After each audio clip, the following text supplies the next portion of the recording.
ओम शांति। आज 26/12/2024 प्रातः मुरली ओम शांति भावदादा मधुबन। आज महावाक्य बाबा कहले, मिठे बच्चे तुमे माने वर्तमान पाठ पढ़ुछ, यह पतितरु पवित्र हेबार पाठपढ़ा अटे। तुमको यही पाठ निजे पढ़िबा सहित अन्य मानंकु पढ़ाइबाकु हेबो। प्रश्न, दुनिया रे केउ ज्ञान थाई मध्य अज्ञान अंधकार घेरी रहिछि? उत्तर, मायार ज्ञान जहाद्वारा विनाश हेउछि। चंद्र पर्यंत चली जाउछंती, एही ज्ञान बहुत अछि, किंतु नुआ और पुराना दुनियार ज्ञान काहा पाखरे नाही। समस्ते अज्ञान अंधकार रे अछंती।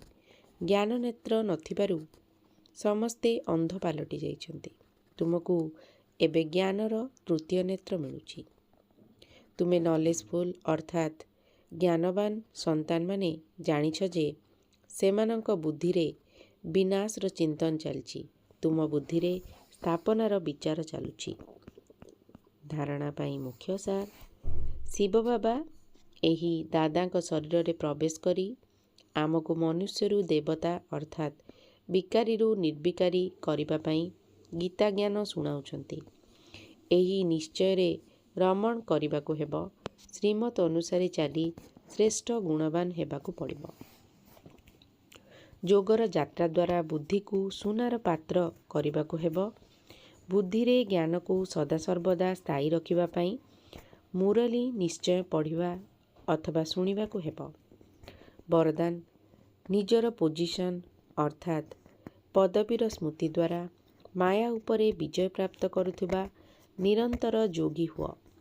जेपरि स्थूल पदाधिकारी व्यक्ति तार पोजिशन को केबे भी भूली जाए नहीं, सेहीपरि तुममानंकर पोजिशन हेला मास्टर सर्वशक्तिमान।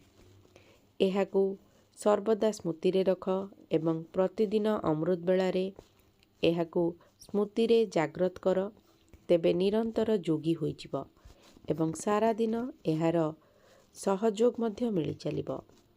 एहा छड़ा मास्टर सर्वशक्तिमान आत्मा निकटकू माया मध्य आसी पारिबो नाही। जदि तुमे माने निजर उच्च स्थितिर स्मृति रे रहिबो, तेबे माया रूपी पिंपुड़ी को जीतिबा सहज होई जिवो। स्लोगान, आत्मारूपी पुरुष को श्रेष्ठ करिबा वाला ही सच्चा पुरुषार्थी अटंती। ओम शांति।